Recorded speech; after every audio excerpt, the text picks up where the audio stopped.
What's going on, golf addicts? The Tour Junkies back at it for the Mayakoba Golf Classic in lovely Playa del Carmen, Mexico. I'm David Barnett, your host. I Playa. got Pat Perry with me. What? Playa. It's Playa. Oh, yeah, playa. It's sorry. playa, Sorry, man. Playa del Carmen. You know what I mean? That Playa del Carmen. Yes. Hey, man, good to see you. We've had a brief hiatus of 1 week without a PGA Tour event. This is the last tournament preview of 2020 that we will be doing. I'm excited about it. It's a good field. It's the strongest field we've ever seen at Mayakoba. Shout out and thank you to all those watching live on YouTube right now. Appreciate you being part of the show. And if you're just listening in general at this point, cheers to you. I will toast my Wild Leap and cranberry to you. So thank you. Got a little beer today. A little golden ale. Nice. When we last left you for the RSM Classic, oh man, what an RSM Classic. I talked up Kiz on the podcast. I wrote him up at 45-1 in the betting card. He was 5 shots behind going into Sunday. I tweet him. I say, we need a Who Lit the Kiz kind of round tomorrow to catch Robert Streb. What does he do? He does just that. He catches Robert Streb. He gets to the playoff with Robert Streb, and Robert Streb beats him. Streb wins at like 300 or 400-1, probably outright. Long Kiz shot is season now continues. 0-5 in playoffs. Kiz But he now gets 0-5 beat. I mean, it's not like he does anything to beat himself. He just gets absolutely beat in playoffs. Anyway. Lost every time to a birdie. Very sad. Very, very sad. A lot of stuff's happened, though. A lot of stuff's happened in just the 1 week. Hope everybody had a wonderful Thanksgiving. Hope you all had a great Thanksgiving. You were safe and you enjoyed your time with your family. Pat, our buddy Josh Kistler says that you look richer since Thanksgiving. You look more wealthy. Well, I mean, you are. You hit a nice little. You turned $3 into like $2,500 on an NFL showdown last night. So you are a little richer. Yeah, that was fun. You do look wealthy right now. Look very wealthy. I Not healthy, that. but wealthy. I'm a little bit happier today. That's for sure. That was fun. The showdown stuff on the NFL is pretty cool. I feel like I'm not like, even in some of those bigger tournaments, like I feel like it's so random that the guns and the sharks out there just can't really, have too much of an edge over you. They can, but if I were a representation of my NFL DraftKings abilities, I would look like a vagabond, like just a wrecked alcoholic vagabond that was like, I looked like I was 70, but really I was like 24. That's what I would look like. So I'd stay away from the NFL DFS, but we're not going to turn this into an NFL DFS podcast. No, we're not. Hope everyone had a wonderful Thanksgiving, enjoyed it. A lot of stuff's happened. Like I said, you had John Rahm announced that he and his lovely wife Kelly are pregnant with their first child. They didn't take any time with that. Took no time getting Miss Kelly knocked up. Good for Rahm. I can imagine that was a lot of fun for him. So yeah, Rahm's gonna have a little baby Rombo coming next year, probably near the end of the season. That'll be interesting to see how that goes. We got a lot of cool stuff coming. Even though this is our last tournament preview podcast, we do have a couple of interviews on the hook, one of which we've already done, and it will be released later this week. So be on the lookout for Danny Woodhead. And if you're like, Danny Woodhead, why are we interviewing Danny Woodhead? He's not a golfer. Well, he is a former All-Pro Super Bowl appearance with the Patriots, NFL running back, Mr. Danny Woodhead. Absolutely wonderful human being, total fire of an interview. Probably top 3 favorite all-time interview we've ever done for me. Yeah, really enjoyed it. He was a lot of fun. We had a lot of great conversation, but he's a total golf nut, absolute golf nut, great golfer himself, consumes a ton of golf. He's a golf addict through and through. So that drops this week. Be sure and check that out. It's going to be a lot of fun.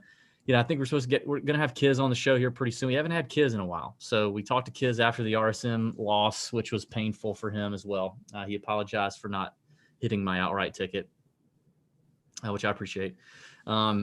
We're going to have Kiz on. We got a couple others loaded up that should be really nice. So keep an eye out on the podcast channels or YouTube channels, wherever you consume us here, Tour Junkies. Keep an eye out because it's going to keep coming. Oh, yeah. Also, probably in the next couple of, I hope like in the next week to 10 days or less, we will give you guys an opportunity to pre-order what I believe will be one of the most badass pieces of merch to ever come out of the TJ shop. That's just me. I don't know if I'm gonna. If I know what I know what you're talking about. I'm I don't so know if excited. I'm gonna be all on board with this, but I'm so excited. We've been talking about long shot season, right? We've been talking about long shot season. Okay, yeah, I didn't know. For months, the fall swing, right? That's September to December. This is money making season, baby. This is long shot season. And a little pet project of mine that I've really included none of Pat whatsoever is coming up with some long shot season merch. And we have a jacket that's going to come out. Our first jacket. We've never had a jacket before, but we have a jacket that's going to come out that is freaking fire. So I'm excited about it. So. I'm excited about it. I don't care if I'm the only one. I don't care. It's just gonna be amazing. I'm super pumped about it. So be on the lookout for that too. I think that's it, man. I mean, there's obviously the large piece of news that we will get into as we transition into previewing this golf course. But I think that's all I got in terms of announcements. You got anything else? No, I don't. I don't know what to say about the jacket. I guess we'll see if anyone else besides you likes it. But it can't be worse than my Patrick Reed T-shirt. So for that reason, I know I can't. It can't be worse. It literally can't be worse. Yeah. I'm pretty pumped about it. By the way, if anybody wants a Patrick Reed Tiger Woods T-shirt, please go on and order it. It's probably on sale on the site. Yeah, and I would like to. I've been cleaning up the whole bonus room up here, and I'd like to get rid of some of those. Okay. Maybe buy like 20 of them and give them out to some people in need. Maybe we'll send them. Whoever orders a jacket, we'll throw in a Patrick Reed T-shirt. That's a good idea. I like that. Okay. Well, the I would say the largest piece of news, really that carried the most weight, the most girth, maybe in the golf world since we've last been on the podcast airwaves, came from none other than this week's course designer at El Camaleon. That's way to connect the two here. Looked to be hiding a 4-foot El Camaleon in his swim shorts, and that would be course designer Mr. Greg Norman, whose enormous hog got quite the play on social media.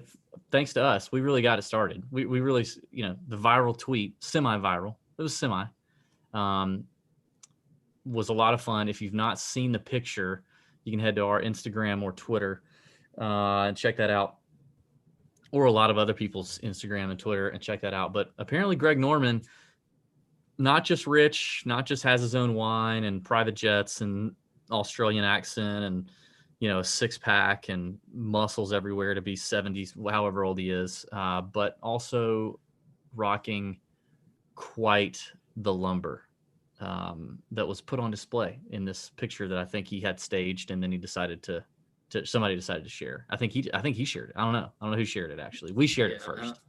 It's wow. Yeah, I mean, I wasn't expecting that to be a hit on Thanksgiving week. Take that and run with it into your course breakdown. However, any other comments you want to? Third leg Greg. Speaking of comments, the best thing to do is go to the tweet and read all the comments, because they're freaking hilarious. Some of the stuff that people came up with is just fantastic. I mean, what was the one about, like, now we know, like, or somebody else was choking besides him all these years or something like that? Like, I can't remember what it was, but it was pretty damn. Yeah, some of the best what was one of the ones? Yeah, there was a lot of stuff about choking. There was some funny ones about the dog, because the dog in the photo is eyeing the log there. I laughed. I don't know why I thought this was funny. It was on the beach, and somebody said, "Does anybody know the fine for removing a piece of driftwood from the Hobie Sound and taking it with you?" I thought that was pretty funny. Yeah, that was good. Yeah, There were a lot of good ones in there. There's a lot of good ones. A lot of good ones. Well, you would think with somebody like him with some length and a lot of girth there that he would create a pretty lengthy and girthy big golf course, but we don't have that this week at El Camaleon. We have a fairly short golf course playing at a par 71, just under 7,000 yards. Looks like we're going to have, I think, about 156 players. So a full field event this week. Top 65 and ties will make the cut. The grass surface is key this week. We have paspalum from tee to green. So not something we typically see week in and week out on tour. You see it at the Puerto Rico Open. We've seen it at Corrales. So those are two courses that, as far as the grass surface could be comparable. But there's a decent amount of trouble off the tee here. I mean, the fairways aren't that narrow, but you still got to be pretty accurate off the tee. You can't get it into trouble. There's a lot of like long, windy, I don't know what you'd call them, like tributaries that kind of run throughout the golf course. It's surrounded by jungle and mangrove forest. So there could be some trouble off the tee here. So I don't always think, driving accuracy is key, but it is something I'm going to look at this week. You got pretty large greens as well. They're easy to hit, so there's nothing really too difficult there. We've seen, though, ball striking really be kind of a key stat on this course the last few years. And you got to score, and you got to score a ton. So I'm definitely going to look at the scoring stats, opportunities gained on Fantasy National, birdie or better percentage, I think are going to be important. A course like this, we always think of wind as being somewhat of a factor, and it is. But these guys have still scored even when it was windy. I mean, like Patton Kizzire on the weekend when he won at 19 under, it was pretty windy, but he still scored. Right now, though, I think conditions are going to be pretty soft. We're supposed to get some rain today and tomorrow, and I think we're going to get some rain, into when the tournament starts, which could cause some delays and things like that. But I don't think the wind is going to be that much of a factor. So it's going to be a soft course, light winds, as long as last year too. Yeah, I mean, there are going to be rather flaccid conditions. Yeah. I was trying to tie in another Greg Norman joke there, but I couldn't think of anything. Well, basically, every time you described anything on the course, I immediately thought of Greg Norman's Johnson. You said long and windy, But for stats, always looking at form and history. I like strokes gained approach. I mentioned driving accuracy and ball striking. And again, the scoring stats. Your past champions here, Brendan Todd last year, winning back-to-back after he won at Bermuda. He won at Mayakoba. I think that was back-to-back, wasn't it? It was, yeah. You had Kuchar in 2018 in the famous El Toucan Stiff the Caddy event. Patton Kizzire, mentioned him in 2017. Pat Perez in 2016. And then Graham McDowell in 2015. A little trend there you might notice. None of those guys are like known to be that long off the tee. Maybe Kizzire. I don't know, but not really. I mean, a couple other players in the field who also won right before GMAC was Charlie Hoffman and Harris English have also won this golf tournament. So, good stuff, man. Paspalum, that's a big thing to note.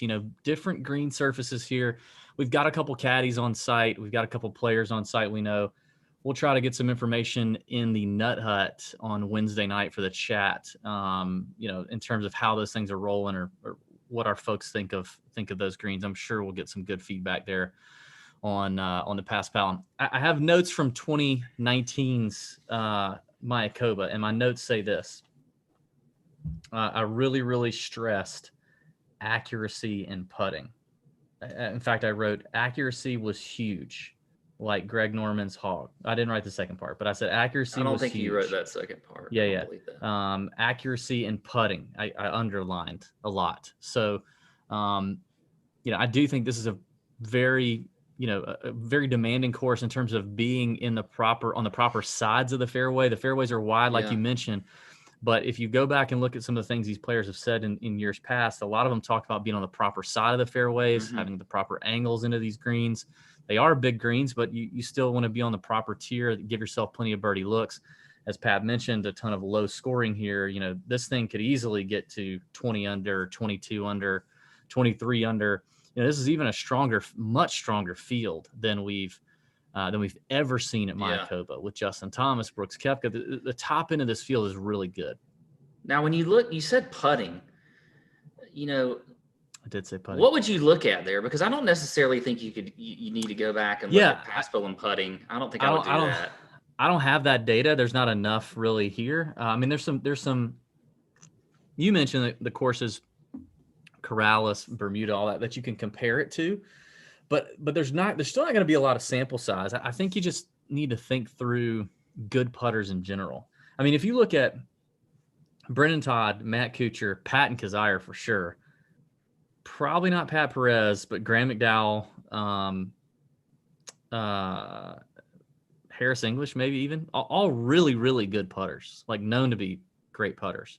So I think just good putters in general is what to look at. But ultimately, from a ball striking standpoint, I'm looking at accuracy off the tee, fairways gained as it pertains to the stat on Fantasy National. And I'm looking at greens and regulation. I'm looking at strokes gained approach, birdie or better, because you got to be able to go low and score here. So that's really the keys for me. Got to pay attention to the weather, see if the wind is going to be kicking up a little bit. I still don't know that changes a ton. The only thing I think that would matter a ton for me would be if I'm looking at like some first round leader bets or something like that. Yeah. Hey Pat, we got a new partner that we want to tell the people about called Otis Wealth. Okay. Very interesting here. Very interesting. Otis Wealth, new podcast sponsor. I had a bulldog named Otis. So anything named Otis, I love the Otis elevators. You have a soft spot for Otis's? I have a very soft spot for anything Otis related because Otis was the best dog I ever had. RIP. Lived 11 years. He was my boy. Had him since like 6 weeks old. He was a great dog. So anything Otis related, I'm a big fan of. What was there a particular Otis that he was named after? Was he named after Otis, the Atlanta Brave? He was Otis Nixon. Otis Nixon. When we got him, his face was like super wrinkly and smushed. And I always said Otis Nixon looked like, he looked really old and weathered despite. I think there were some various factors that led to some of that. Yeah. Anyway, so yes, he was named after Otis Nixon. But anyway, that's not what Otis Wealth is named after. I'm pretty sure. So anyway, but imagine if you were able to buy a partial ownership maybe of a LeBron James rookie card or a Tom Brady rookie card. So Otis is an investment platform that makes it possible for almost anyone to invest in shares of cultural assets, from contemporary art to rare collectibles, sports cards, memorabilia, sneakers, comics, and more. Here's how it works. You download the app, you sign up for free. New assets are dropped in the app weekly for you to buy shares in, and you can also buy shares of past drops from current Otis members. Then you can earn a potential return if Otis sells the underlying asset for more than the price it was dropped at, or you can sell your shares to other Otis members. I was looking on there today. There's a couple things that are interesting. There's an X-Men #1 issue comic out there, a comic book, the first issue of X-Men. And then there's a 1985 Air Jordan 1 collection, which looks very, very cool as well. So right now, Otis is offering a free investment share to listeners of this show. All you have to do is go to withotis.com/tour. So withotis.com/tour, sign up to get your first share for free when you fund your account. That is withotis.com/tour, withotis.com/tour. Appreciate Otis Wealth getting in on the TJ crowd and giving you guys and gals an opportunity to go and have a nibble of a LeBron James rookie card. You can't buy the whole thing. Have a toenail of a LeBron James rookie card. You feel like you got a little something of an LBJ rookie card. You know what I mean? not Lyndon B. Johnson. But anyway, Otis Wealth, appreciate him. Let's get into this. Let's get into the picks. We're gonna do DraftKings first. We're gonna do DFS. We're gonna do each price range. We're gonna give you 3 tournament plays or GPP plays that we like in the 9K and above range, along with a cash play and a fade in that range. So, Pat, I'll let you start. Okay. Well, I'm happy to start this week, David Barnett. And I'm going to start in the 10K range at the bottom there with Mr. Harris English at 10-1. I love him this week. We've seen him playing extremely well lately. Had a good finish at the RSM with a T6. Had kind of a disappointing round on Saturday, but brought it back on Sunday and had a good round. So could have been right there in the end if it hadn't been for Saturday. I believe it's been 2 weeks, but I think that's correct. But again, he's been playing really well lately. You look at the stats. I mean, he's 31st in driving accuracy. He's 18th in opportunities gained. He's 7th in birdie or better percentage. Checks the box also in ball striking and approach. You mentioned that he's won here before. He did have a couple missed cuts after that. But, whatever. I still think the way he's playing at such a different level as he was when those miscuts happened between 2016 and 2018. It's a different player. He was 5th last year here. So I love Harris English this week, and I will play him in tournaments. Also like Abraham Answer right below him at 9,900. He's another guy that's been in incredible form, has a really good history here with a top 10 in 2018, T21 in 19, and then a T8 last year. I think that he's another guy that just should play really well, very accurate off the tee. He's checks the box and birdie. Yeah, good putter, birdie or better percentage, all of that. And I wrote down accuracy and putting, if you remember. Accuracy and putting. Did. You mentioned that. That's Abe Answer. I will get before I give you that's why I chalk. My last, that's fine. I'm okay with that. I'll eat a little bit of the I'm just saying. Yeah. My last GPP play, I'll give in a minute, but my cash play is going to be Russell Henley at 9,300. Yep. Love him this week. I mean, he's 4th in the field in ball striking, 1st in approach, 9th in driving accuracy, 13th in opportunities gained. We've seen him in good form lately. I love Henley in cash at 9,300. Give you some savings there as well. So I will play him in cash. My fade's going to be Brooks Koepka at 11,000. Now, we've seen him play great. We saw him play fantastic at the Masters for the most part, except for the first day. He checks a ton of boxes here. He's literally in the top 10 in the field in every single stat I'm looking at, other than driving accuracy, where he's 104th in the field, which could get him into a little bit of trouble this week if he's taking a lot of drivers off the tee. But I also wonder if you're going to get Vacation Brooks this week. I mean, he's in freaking, resort place in Mexico with his, beautiful girlfriend. The place is named after him, Playa del Carmen. It's literally named after him. Like, he's probably got duties and responsibilities. He's probably making an appearance here and there. He's going to meet with the mayor and shake some hands and kiss some babies. You know what I mean? Yeah, and then he's going to get COVID and drop out anyway. So, yikes! I don't know if I put that on him, but okay. I'm sorry, that's a little bit harsh. But anyway, I'm going to fade Brooks this week. My last GPP play is a guy that we've kind of seen mixed results lately. And I wonder if that's going to make his ownership a little bit lower because we know he's a great ball striker. I mean, all the way around, he's got a fantastic game. And that is Mr. Victor Hovland at 9,700. I like him this week. We saw him win at Puerto Rico on Paspalum as well. So I think Victor is set up here to have a pretty good week. He's had some time off. He got to see all his rookie buds playing in the Masters, and he didn't get to play. So I'm a big fan of old Victor this week at 9,700. So there you go. Also, apparently been working on some speed training. I've been noticing that if you follow him on Instagram, he's been posting some speed stuff, which is that's what the cool kids are doing these days is trying to get faster, trying to get higher swing speeds and hit it further, and that's what old Victor's been working on. So interesting stuff there. Okay, well, there's definitely some agreement here. I will go ahead and say my cash play is also Russell Henley. The $9,300 price tag for how he's playing is pretty safe in terms of where to start a 50-50 or double up lineup. in DFS. So I'll do that. I'll give you my fade. My fade is the top 3 names: Justin, Brooks, Finau. I'll fade all 3 of them in this field.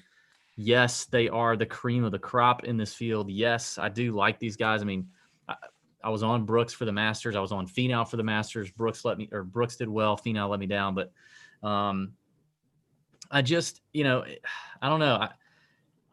This is one of those events where, and there's a few of these a year, where accuracy really does stand out.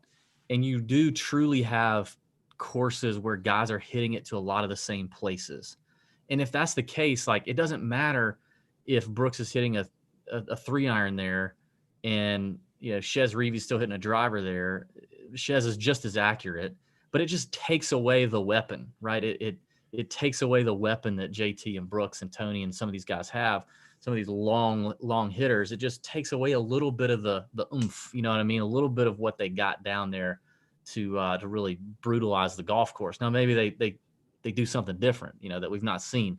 And then I look foolish, but I typically wouldn't pay up for the top guy anyway, which definitely bit me at the Masters with DJ. But although no, he wasn't the top guy, he was chalk. So anyway, I'm just not going to play those 3. I think I'm going to keep it, a little more balanced. I like the 9K range a lot. And I don't really love the 6K range. Some of this kind of came because I was looking at JT, but then I get down to the 6K range and I don't like the 6K as much. I like the mid 7s. Okay. But I don't love where my lineups start looking in terms of that 6K. So it's kind of dictated by what I have down there. Now, maybe over the next couple of days, I find a couple diamonds in the rough down there that I didn't find today. And that changes, but yeah, not a big fan. Well, I mean, the thing is too, you look at the RSM. I mean, God, every freaking guy that did well was in the 6K carnage. Total but carnage. Too. I agree. I actually had the same thought when I was down there, just digging around in the 6K range. There wasn't a whole lot that I really loved. There's going to be some good, there's plenty of names that are going to pop down there. It's just, I don't feel great about many of them. Not as relative to how I normally feel about a few names in the 6K. There's, most weeks there's a handful of names I really, really like. I agree on your English play, agree on your Answer play. Answer was one for me. I'm going to eat the chalk with him in tournaments, and he is going to be chalky. Mexican, he's going to be the favorite here from anyone watching down there in Mexico. But accuracy and putting, that's Abraham Answer. And then I'm going to go with Joaquin Niemann, his first event coming back off of COVID. I like the upside that I get with Joaquin at 9,100. I think he's going to go a little bit under the radar. Doesn't have great history here. He's played twice and he's kind of sucked, but he checks boxes. He's okay in the accuracy department, but scores a lot. Greens and reg, approach play and iron play has been really solid the last 24 rounds. And he's been playing pretty good. Actually, I guess we did see him at the RSM. He finished 44th at the RSM. 6th place at the CJ Cup, 13th at the Shriners. So we know Joaquin can go low and can come up and win a golf tournament. So I like that. I like that at 9,100. And I do think he's going to go a little under-owned in this 9K and above range. And so that leaves me also with our boy Cory Connors, who, has just been continuing to light it up despite not being a great putter, which he's the antithesis of great putter. But I do think he's improving. If you look over his last few events, he's putting the ball better than normal. And we heard that he had gotten some putting coaching earlier this year that he felt like was going to turn around and click for him. And we've always said if that happens with Cory Connors, his ball striking is just so good. He's riding a hot streak. He's playing really well. I think 9K is a great price for him, and it lets me fit in a little more balanced build. So I'll go Answer and eat that chalk, and then I'll go Niemann and Connors and maybe get a little leverage in this 9K and above range. 8K range, I'm not crazy about. It's okay. I'll tell you, my fade is going to be Carlos Ortiz. I think Ortiz is just very overpriced. Coming off the win at the Houston, there's the Hispanic angle that you can play with Carlos Ortiz, and maybe he'll play well here at Playa del Carmen. But I really don't love the price here. Yes, he had a runner-up here last year, but before that, nothing really to write home about. In his win at Houston, he gained 6 strokes putting, which isn't, that's definitely an anomaly for Carlos Ortiz. He hasn't gained 6 strokes putting in almost did it in 2018 at the Sanderson Farm, so 2 years ago. Just doesn't happen very often for him. And before that, his form was pretty terrible. 35th and 48th at the Zozo and CJ Cup that were both not no cut events. 2 missed cuts before that. His last top 10 before the Houston Open was this tournament last year, runner-up. I don't love the price for that kind of form and consistency out of Carlos Ortiz. I'll pass. My cash play is going to be the boy I've been riding in cash for a couple of weeks now, and that's Emiliano Grillo. 18th at the RSM, played well at the Bermuda, played well at Sanderson Farms, a couple comp courses here. Great ball striker. We know it's all about the putter for him. But I feel good about the safety and at least the top 20 upside that I get with Emiliano Grillo at 8,300. If the putter could get average, he could win this thing, like legitimately win it. So I like Grillo in cash at 8,300. Then in tournaments, I'm going with Kazire and I'm going with Joel Damon. I love the putting for Kazire. Love his form too, coming off a 10th at the RSM, 11th at the Houston. He is rounding into some nice form, and he can score. He's 6th in this field in the last 24 rounds, and birdies are better. The dude can score when he's on, and he's on right now. So $8K to me is a great price for him, and $8K is a good price for Joel as well. He didn't play that great at the RSM, but we told the people in the Nut Hut, Joel, first event back. I don't know. Now, granted, Thanksgiving last week, so you obviously wasn't playing an event last week, but I still think he wants to take advantage of this final week in Mayakoba, get the FedEx Cup points that he can get, and then take a nice long break.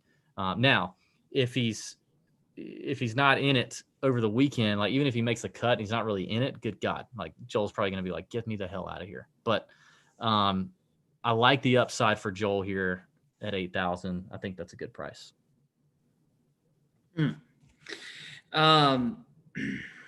Okay, outside of Joel and your fade of Ortiz and Kazire, what were your other ones? I wasn't paying attention. Oh, thanks. My fade was Ortiz. My cash was Grillo. Okay. My tournament was Kazire and Joel.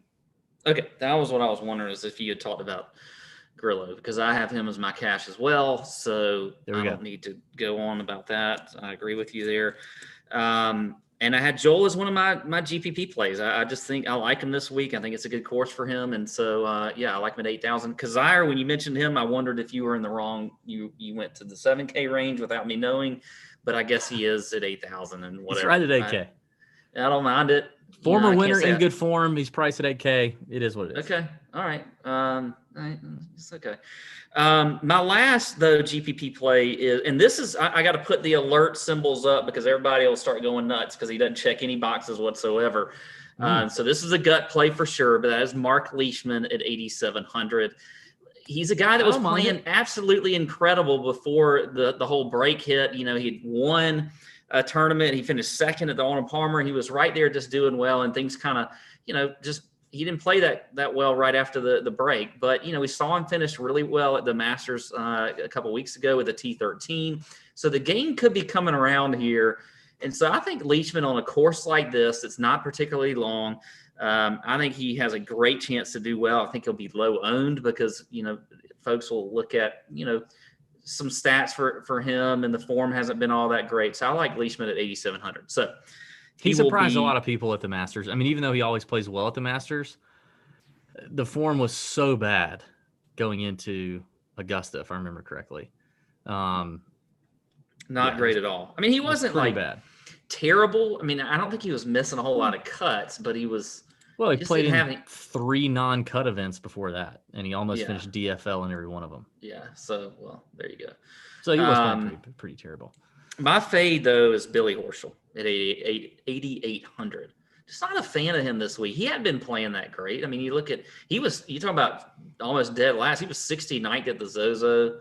He was 28th. Leishman was 70th at the Zozo. That's what I don't care. You can have a different feeling about a guy. But I just don't like Billy Horschel this. I think Horschel will be way higher owned than Leishman will, for one. And so I don't know that either one of them are going to be that high owned, but I think I do think Horschel will be higher, but I don't think either one of them will be up there a lot. Yeah. Anyway, if I have a gut feeling about Leishman, I have the same gut feeling that Horschel's going to just shit the bed this week. Okay. There you go. Is that it? That's it. That's all I got. Okay.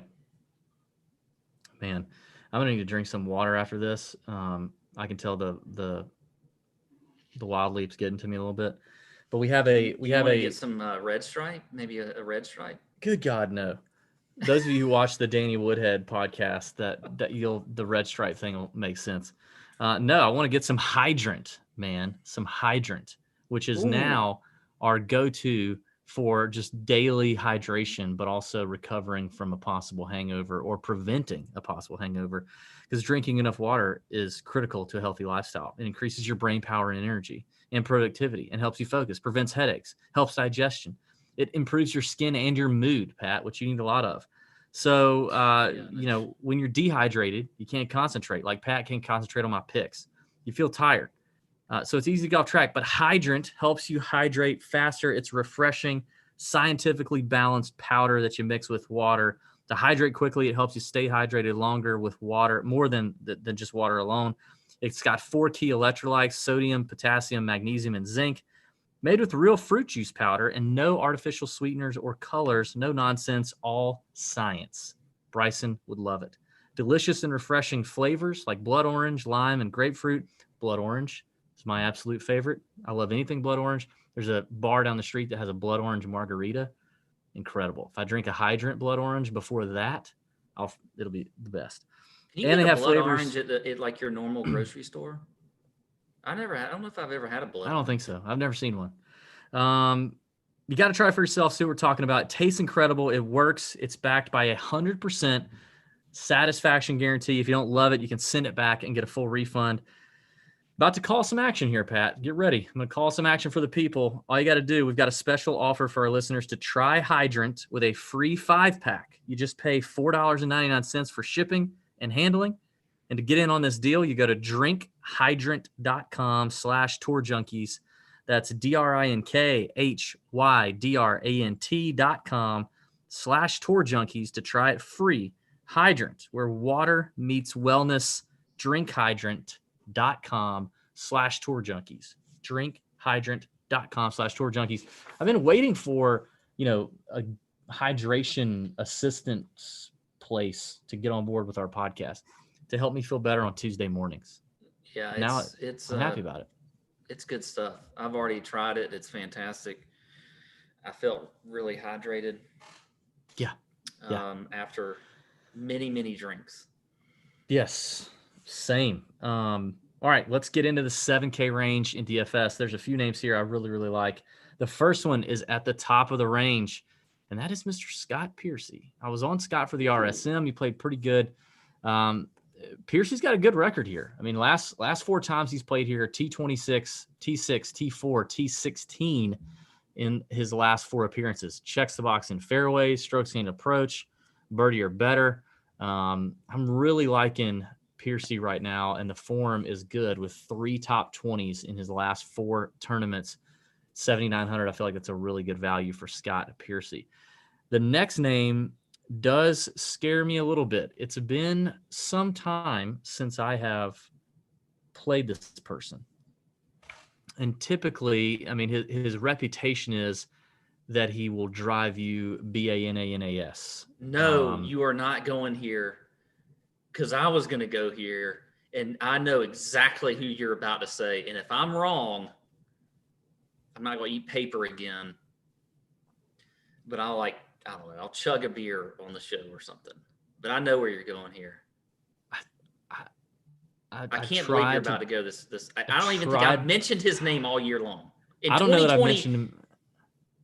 I don't know that I mentioned him either. I tried to get off of him, but the upside is too good, and it's Keegan Bradley. Oh, God, I knew it. Keegan mother effing Bradley. Why are we doing this to ourselves? I know. Why are we? Well, I'll tell you why. 18th in the field in fairways gained, second in the field in strokes gained approach, 15th in the field in greens and regulation gained in the last 24 rounds. Played in this tournament 3 times, missed the cut last year.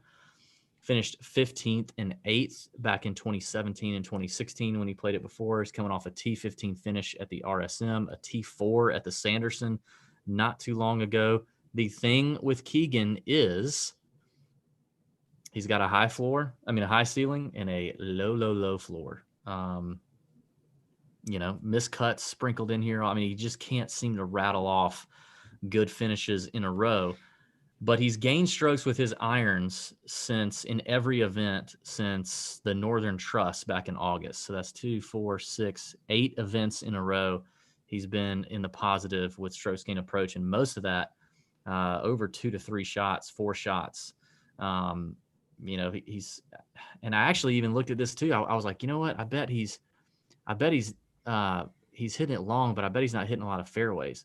Well, then I go look and I see his fairways. He's killing it in the fairways gain department. He's been very accurate. 7 fairways gained at the RSM, was gained in fairways when he was missing cuts, gained 9 at the Sanderson. Like he's found some accuracy off the tee. So excuse me, I'm getting choked up just thinking about having to play his ass. I would be choked up too. But again, I can't quit the upside of him right now. He could use the FedEx Cup points. I don't know. It's weird, but it is what it is. I had the same thoughts. Like I didn't even want to talk. I mean, as I was writing why I liked him and I was writing it down, I would just like. If I were you in that situation, when I started talking about him, I would have just not said that I was going to play him. I would have let you do it. And then I would have just not said anything. And then I would have played him. And then if he sucked, I would have told you you're an idiot the next week. I would not have confessed to that. If just one of us are on strategies in the show. Like you have these strategies where you pivot off of a player that I mentioned. If one of us are on, if one of us are on Keegan or a player like Keegan,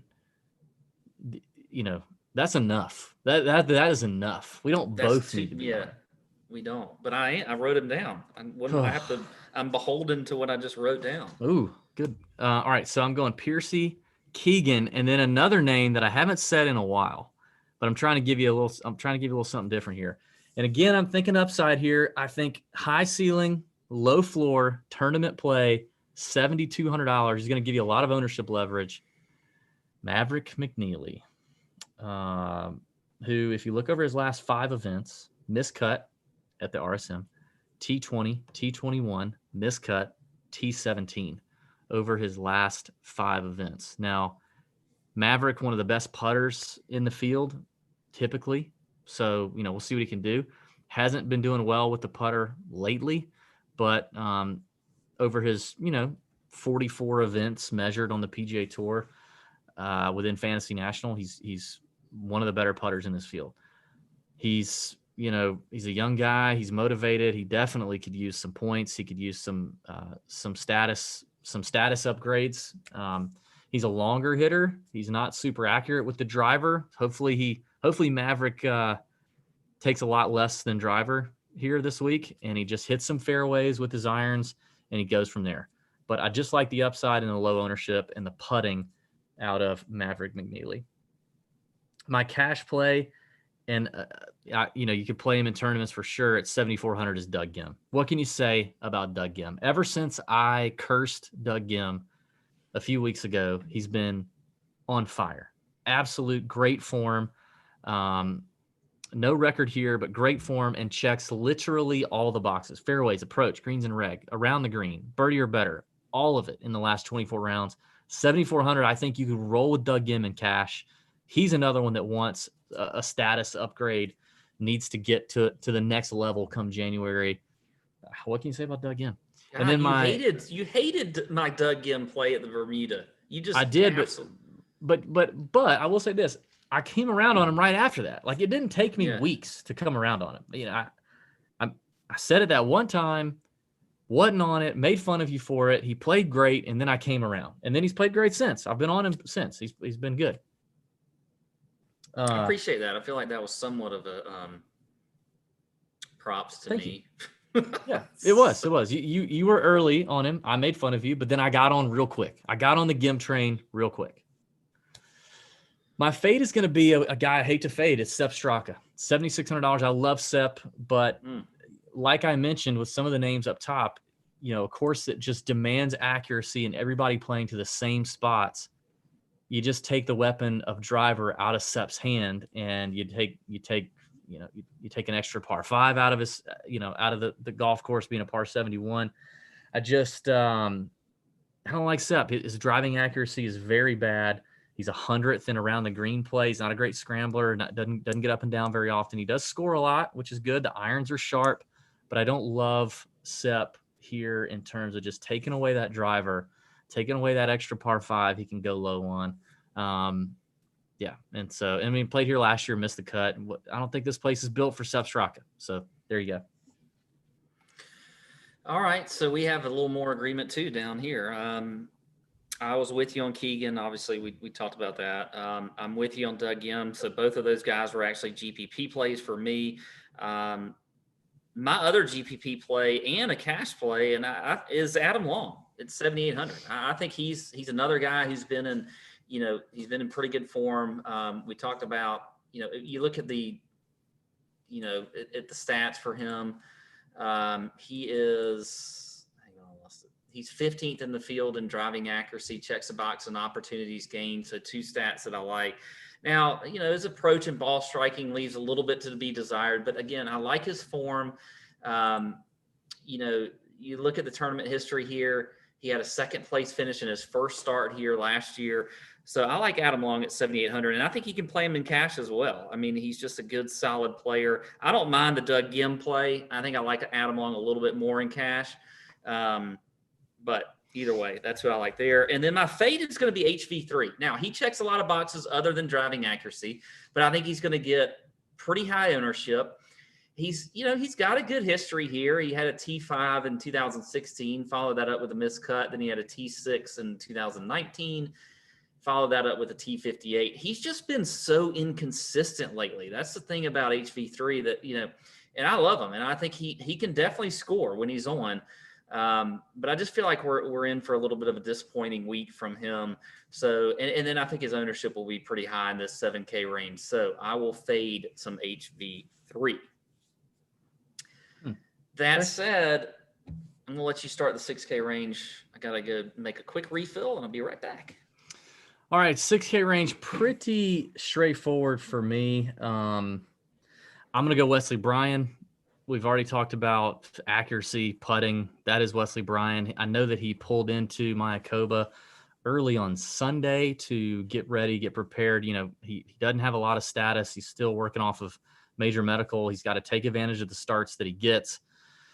So I like that here. He's 3rd in this field in his last 24 rounds in approach, 23rd in greens and reg, finished 12th at the Sanderson. That's some upside for Wesley Bryan. So at 6,600, I like the upside there. Right there with him at 6,600. Also like JJ Spawn. I think he's got some upside here as well. Finished 3rd here in 2019, 14th the year before that. He's got a good record here. Didn't play great last year, but a pretty good record here. Good ball striker. I like JJ Spawn. I think he's going to be pretty low owned as well. I'm going to go back to the well with Hank Lebiota. I know I tend to get on Hank a good bit, but and he missed the cut at the RSM. He missed the cut here to last year. He's a great scrambler. Iron play is good. And he does have upside. I swear he has upside. He has top 20 upside in this field. He did it at Bermuda. He nearly did it at Corrales with a T21. 6,400, really cheap for this guy. And then finally, this is a weird one. I don't know that I've ever in my life picked Bo Hoag. But dadgummit, if Bo Hoag didn't show up at 6,200 when I was doing my research, he's an okay, accurate guy. He's not super wild. Greens and regs been pretty good. He's a really good scrambler, 10th in the field and around the green play. Finished 30th his last event out at the RSM, coming off of a bunch of missed cuts before that. Finished 20th here last year. He's a good putter. In general, putting is what he does best. But yeah, I don't know, man. Bo Hoag, I think also a really accurate driver of the golf ball. So he gains a lot of strokes with accuracy, gains a lot of strokes with the flat stick. So 6,200, I think Bo gives you top 25, top 30 upside it, so yeah, there you go. Maybe a single entry small tournament play. You go Bo Hoag. But Wesley Bryan and JJ Spawn are probably my two favorites in this field, in this range. Wow, I didn't expect a Bo Hoag to be thrown out there. I'm trying to get a little frisky. Last tournament of the year. Try to get a little frisky with it. Yeah, I mean, I don't mind it. Yeah, I mean, I think a couple guys down here that I thought just sort of popped for me. I think Ryan Armour makes a little bit of sense there at 6,600. Yeah, I noticed him too. A guy that's played well here in the past. He's, we know he's an active driver. I don't even have to mention that. He's 30th in the field though in opportunities gained. He's 32nd in approach. So I think Ryan Armour will be a good play. Another guy, and I think there's a lot of guys down here that you can just have a little bit of a gut feel about. I like Roger Sloane at 66 or 6,700. He's a guy that we've seen, that can score. I thought I saw he had a decent history here, but I could be. Oh no, he doesn't. He has a shitty history here. He's missed 2 cuts. I don't know about Roger Sloane. Maybe don't play Roger Sloane. Oh, Pat's course history can't let him do it. Can't pull the trigger. Yeah, the CH isn't all that great for him. I like the JJ Spawn play. I thought that was one that was a pretty good play there. The thing about this 6K range, and you were talking about how you didn't really like it earlier, is that not a whole lot of guys here are in that great of form. And that's like one of the things I'm just was looking at. Just nobody really just jumps out at you. I mean, they're and that's what you're going to see usually in a 6K range. But at least sometimes you get a few guys that are have made 4 or 5 cuts in a row. They just haven't done anything. But you don't really see a whole lot of that here. But what do you do with the amateur Ogletree? Do you think you even look at playing him after a solid finish at the Masters? It's his first pro event, as a pro. Do you think Ogletree could, pull something like a Will Gordon, like a Taco Supreme Will Gordon, and play really well in his first few events, or any of these other rookies that we've had, like Morikawa and whoever else, Wolf. I think you could. I think you could. I think you could. I think you have a good week. I don't know that I'll play him a lot, or at all, but I think you could. If you're going to play a guy like that, he's obviously confident coming off a good Masters finish. I think playing him at a course like this, where it's a birdie fest, is probably best. Just because those young guys playing college events, I mean, you gotta come out aggressive, making birdies. Although clearly at Augusta, he did really well at just managing his game and picking his spots, but talented player for sure. I think he could. I mean, I'd rather have him than a lot of names down here. I just don't know that I will end up landing on him. I don't know about that. Yeah. Anyway, that's about all I have. Okay. Good stuff. Well, let's talk a little sports betting. Let's look at some early odds here for the Mayakoba Golf Classic from El Camaleon. Outrights are out right now as we're recording this. Top 20s. I got a few of those. Where are you going to start, Pat? Where are you going to start the who's the shortest number that you're looking at? I bet I know. Well, I think that I like Abraham Answer at 22 to 1. That's where he is on. He's actually 18 to 1 on PointsBet, but he's 22 to 1 on the DraftKings Sportsbook. I think that makes a lot of sense there. We didn't mention him on the pod, but a guy that's just been playing absolute fantastic golf. If you want to play a shorter odds guy, I like, getting Daniel Berger also at 22 to 1. Haven't seen him lately, didn't get to play in the Masters, but I still think that's a pretty good number for him. And then also up there, I would say Victor Hovland at 25 to 1. So those are the 3 in the shortest odds area that I really like. I like the Abe call. I mean, that's as short as I'd go at 22 to 1. Obviously, this being a course rewarding accuracy and putting. Abe Answer. He's Mexican. He's accurate. And the boy can putt. It's the trifecta for El Camaleon. So if he had a huge dong like course designer Greg Norman, that would be the fourth. That would be the fourth part of the not trifecta, because that would be, I don't know. Anyway, Abe answered 22-1. Connors and Neiman, two names I mentioned in DFS, are both 35-1. The win equity alone, I mean, Abe Answer's not won a PGA Tour event before. Connors and Neiman have. And so you give me guys that are deadly ball strikers. Neither one of them probably as good a putters as good a putter as Abe Answer, but as good a ball striker, and have actually won golf tournaments on the PGA Tour. Connors and Neiman, I think, are interesting, and both arrive in equally great form. I mean, Connors probably the best, but Neiman in good form as well. And then kind of in that mid-range, there's a lot of names here that kind of get my attention. You mentioned him on the DFS side, Mark Leishman at 55-1. Mm-hmm. I don't know if I'll end up actually pulling the trigger on Leish, just because, I mean, yes, it was encouraging to see him play better at Augusta, but Augusta's a place that rewards familiarity and history, which Leishman has a lot of, and he's always played it well. And sometimes that can mask poor form, which he has been in poor form prior to that. So I don't know that I necessarily see him jumping up and winning this golf tournament after that. But 55-1 in a week, if I'd have told you in the spring, Mark Leishman's going to be 55-1 to win the OHL, or not the OHL, the Mayakoba, that's a big number for a name like that. Yeah, I agree. A couple names in that range as well. These are better values on PointsBet, which if you sign up for PointsBet, if they're legal in your state, you can check that out. Go to pointsbet.com. Use promo code TJ250. Get a deposit bonus there. But Harmon, who we did not talk about in DFS, and then Joel Damon, who we talked about, both at 60-1. Harmon, pretty poor record here, but in great form and should play well here. He's an accurate player. He's a great putter. There's no reason he should not play well here. I see him as a guy who could go from poor course record here, course history, to winning. So 60-1, I like that. And then Joel, we talked about him earlier.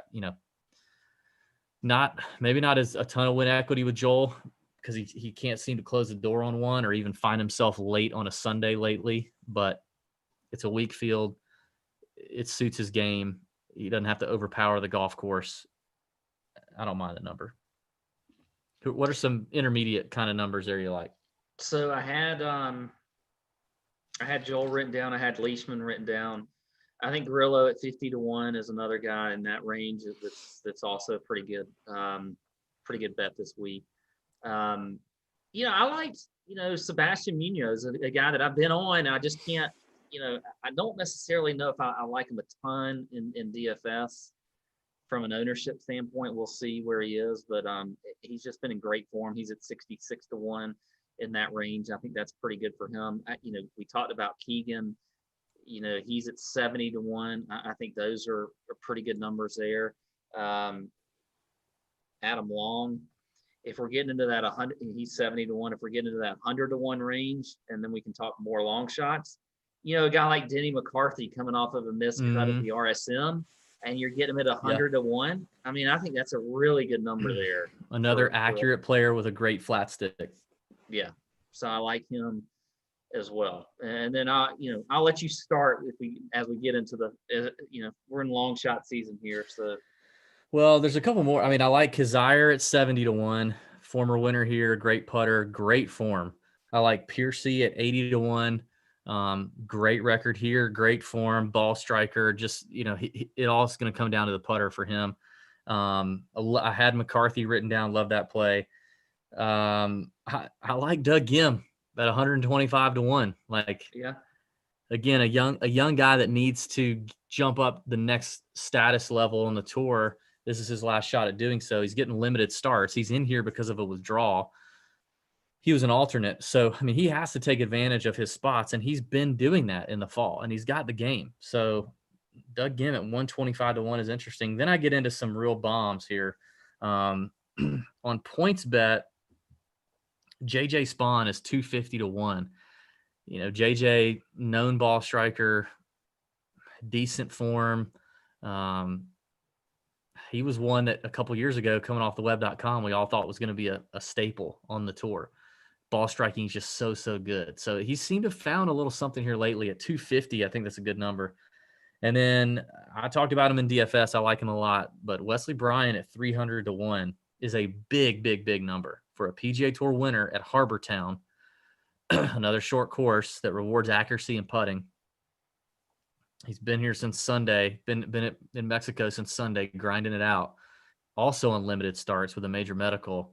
Love him at 300-1. I think that's a big number for him. If you can find an each way number on him, like a 5-way or 8-way each way, I think that'd be great. And then a name you mentioned in DFS, but I just see on the betting board and think, okay, well, this guy's won on the PGA Tour in the last year, too. And he almost won a couple weeks back. Ryan Armour at 300-1. Short knocking, accurate, bald-headed Ryan Armour, but damn if he doesn't find a Sunday late charge like once a year, and this could be the type of course that happens. So 300-1, I think, is a big number for him. If I'm looking at super bombs, I do have a few top 20s. Do you have any more bets? No, that's pretty much it. I was with you on Doug Yim at 125-1. I think Camilo Villegas at 175-1. Could be an interesting play. I mean, it's obviously you're not going to put a ton of units on him, but he played well at the RSM. I talked him up at the Bermuda, and you hated, or I can't remember if that was in the chat or what on the Nut Hut chat, but he did make the cut, but he didn't. I think you're making this up.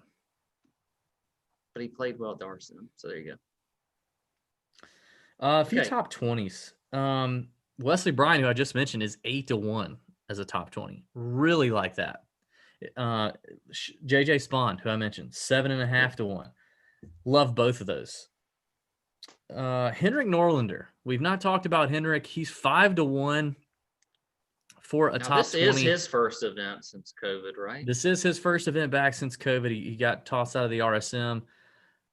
Tremendous ball striker. It's just all about the flat stick for him.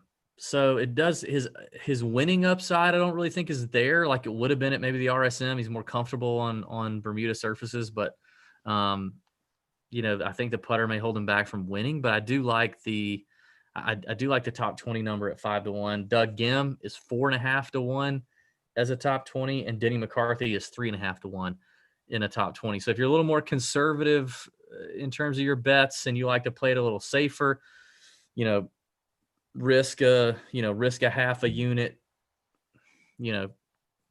on some top 20s, you want to do that. I think McCarthy, Gim, Norlander, those are some good kind of mid-range top 20 numbers I think are interesting. But actually my favorite one, I think the best values are Bryan and Spawn at 8-1 and 7.5-1. I think those are pretty good. So, okay. Good stuff. I think that buttons us up, Pat, for 2020 tournament previews. That's it, man. We're not going to be here for the PNC Father-Son Challenge or whatever's going on there. We're just going to bring you some good interviews between now and the first event back of the year, the Century Tournament of Champions in January. So stay tuned for some nice interviews between now and then. Check out the, we're going to have written content up this week on tourjunkies.com. I'll have my betting card out. We'll have some good stuff up on the website. We'll obviously can't wait to see everybody in the Nut Hut. Hope to get in the Nut Hut and get that going. That's going to be popping on a Wednesday night. Yeah, I think that's it, man. You got anything else? You good? No, I'm good. Looking forward to finishing up strong this week. I started it off with a good, good little hit last night, and ready to let's finish strong here. And then get rejuvenated for 2021, which I know a lot of people are ready for 2020 to be over, and let's just move on to 2021 anyway. Yeah. All right, man. Well, thank you. Thanks everybody for listening. Thanks everybody for watching. If you're on YouTube, hit that thumbs up, like, and subscribe. A 5-star review on Apple Podcasts would be also much appreciated. Yeah, we appreciate it. Mayakoba, may your screens be green. Tour Junkies. See ya. Out.